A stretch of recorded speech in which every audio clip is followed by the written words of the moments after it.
रोजगार के मुद्दे पर सीएम करेंगे बैठक। थोड़ी देर में बैठक शुरू हो जाएगी देहरादून में और प्रदेश में रोजगार सृजन के संबंध में सीएम करेंगे बैठक। तो थोड़ी देर में सचिवालय में होगी बैठक। विभागीय अधिकारी रहेंगे मौजूद। सरकारी विभागों में रिक्त पदों को भरने की कवायद में जुटी है सरकार। तो मुख्यमंत्री स्वरोजगार योजना के जरिए भी युवाओं को स्वरोजगार से जोड़ने की मुहिम है। ये कोविड-19 के दौर में घर लौटे प्रवासियों को रोजगार देना बड़ी चुनौती है और इस वर्ष को रोजगार वर्ष के तौर पर भी मना रही है त्रिवेंद्र सरकार। रोजगार को एक बड़ा चुनावी मुद्दा बना रहा है विपक्ष।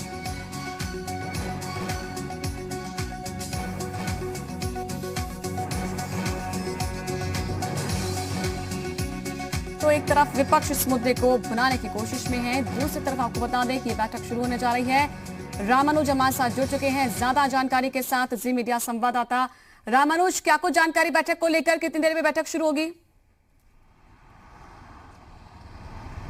नैन्सी, मुख्यमंत्री त्रिवेंद्र सिंह रावत आज शिक्षा विभाग के साथ ग्रामीण और दूसरे विभागों के अधिकारियों के साथ सचिवालय में बैठक करने जा रहे हैं। आज की बैठक काफी महत्वपूर्ण है क्योंकि सरकार पर्वतीय क्षेत्रों में भी रोजगार के किस तरह से सृजन किए जा सकते हैं, इस मसले को लेकर के अधिकारियों के साथ विचार मंथन करने जा रही है। खास बात यह है कि लॉकडाउन के दौरान जिस तरह से दूसरे राज्यों से यानी प्रवासी लोग प्रदेश में आए हैं, उनकी तकरीबन 5 लाख की तादाद है।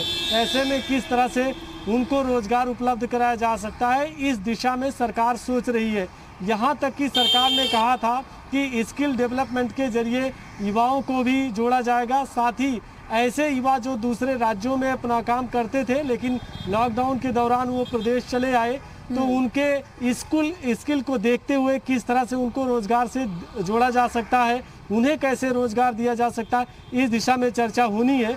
और ख़ास तौर से सरकार 3 प्रमुख जो पॉइंट्स हैं उस पर विचार कर रही है।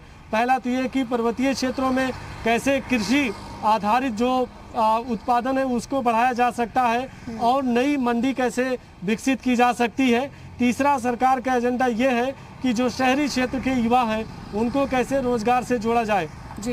तो ये 3 प्रमुख बिंदु हैं जिनको लेकर सरकार विचार मंथन कर रही है। और मुख्यमंत्री स्वरोजगार योजना के तहत भी प्रदेश में 150 तरह के जो काम है रोजगार से संबंधित, उसको लेकर के भी पहले ही सरकार ने विचार मंथन किया था। तो प्रदेश में 150 तरह के काम के लिए मुख्यमंत्री स्वरोजगार योजना के तहत सब्सिडी भी दी जा रही है। तो ये आज का जो बैठक हो रही है काफ़ी महत्वपूर्ण है और इससे रोजगार के नए अवसर मिलेंगे।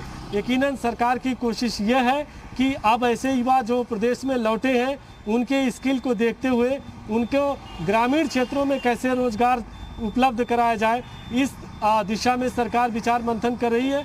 और आपने हाल के दिनों में देखा मुख्यमंत्री त्रिवेंद्र सिंह रावत ने, चाहे वो उत्तरकाशी हो, पौड़ी, चमोली, चंपावत, बागेश्वर, अल्मोड़ा, ये जो पर्वतीय क्षेत्र के इलाकों में युवा स्वरोजगार कर रहे हैं, चाहे वो कृषि है या वो पॉली हाउस का काम है या दूसरे, उनसे मुख्यमंत्री त्रिवेंद्र सिंह रावत ने बातचीत भी की है, उन्हें प्रोत्साहित भी किया है।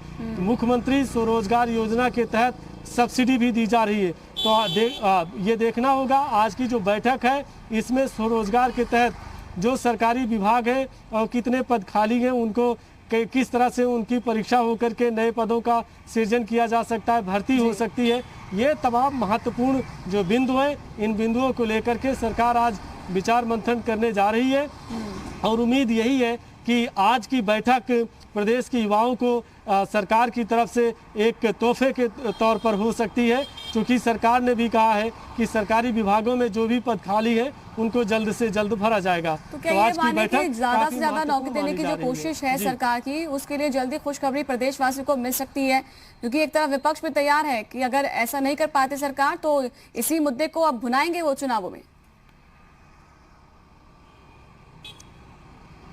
नैन्सी, प्रदेश सरकार इस साल को रोजगार वर्ष के तौर पर मना रही है और रोजगार किस तरह से उपलब्ध कराया जाए या नए रोजगार के क्या अवसर हो सकते हैं उसको लेकर के विचार मंथन हुआ था और लगातार सरकार इस दिशा में काम भी कर रही थी। लेकिन कोविड-19 के दौर के शुरू होने के बाद से ये पहली बैठक है जिसमें इस बात को लेकर के चर्चा होनी है कि आखिर कैसे पर्वतीय क्षेत्रों में चाहे वो कृषि है, वो चाहे वहाँ के स्थानीय उत्पाद हैं, उसको एक मंडी कैसे दी जा सकती है, इस दिशा में विचार मंथन है।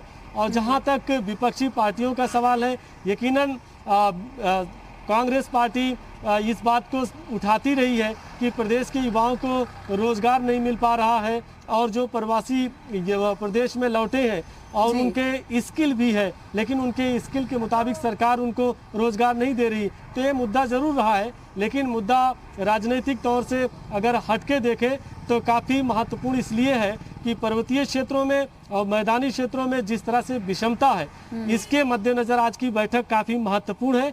एक तरफ सरकार युवाओं को स्वरोजगार देने के बारे में विचार मंथन कर रही है, और दूसरी तरफ सरकार की कोशिश है कि जो सरकारी विभाग में पद खाली है उनकी भर्ती हो और युवाओं को रोजगार मिले, यानी सरकारी नौकरी के अवसर भी आज की बैठक ये खोल सकती है। और मुख्यमंत्री त्रिवेंद्र सिंह रावत ने पहले ही सभी विभागों को विभागवार जो खाली पद है उनकी सूची बनाने के लिए कहा भी था।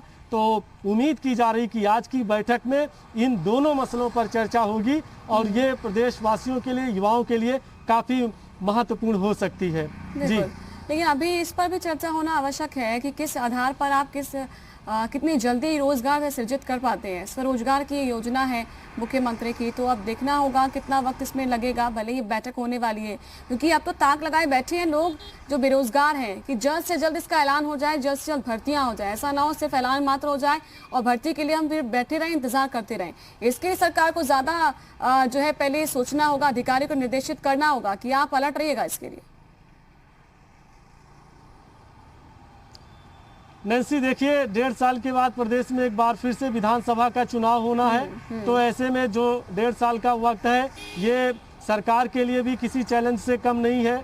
जो रिक्तियां हैं, जो खाली पद हैं सरकारी विभागों में, उस भर्ती को लेकर के जिस तरह से विचार मंथन हुआ है, तो प्रदेश के युवा भी इस बात की उम्मीद कर रहे हैं कि आने वाले दिनों में सरकारी नौकरियों के दरवाजे खुलेंगे और उन्हें सरकारी नौकरी पाने का अवसर मिलेगा। एक दूसरी बात यह है कि पर्वतीय क्षेत्रों में जिस तरह से युवाओं को सरकार ये चाहती है कि स्वरोजगार के साथ में जुड़े, उस दिशा में जो कदम उठाया जा रहा है वो काफ़ी अहम है। इसलिए कि अभी जिस तरह से प्रवासी लौटे हैं, उनके जो स्किल है उसकी भी एक तरह की सरकार ने मॉनिटरिंग की है। और दूसरा कि पलायन एक ऐसी समस्या रही है उत्तराखंड में कि जिसको लेकर के कई सरकारें विचार मंथन करती रही, आयोग का गठन किया गया। लेकिन अब पर्वतीय क्षेत्रों में भी भारी संख्या में 5 लाख की तादाद में लोग लौटे हैं, और वो वहीं पर रहे, स्वरोजगार उनको मिले, उनको एक नई मार्केट मिले। इस दिशा में सरकार अब विचार मंथन करने जा रही है। प्रवासी जो लोग वहाँ पर पहुंचे हैं वापस से रोजगार मिल जाए, ये पहले से ही सरकार ने कहा था कि वो वापस कहीं और लौटने नहीं चाहिए, अपने घर आए हैं तो यहीं पर रह के काम करें। इसके लिए हम पूरी कोशिश भी कर रहे हैं।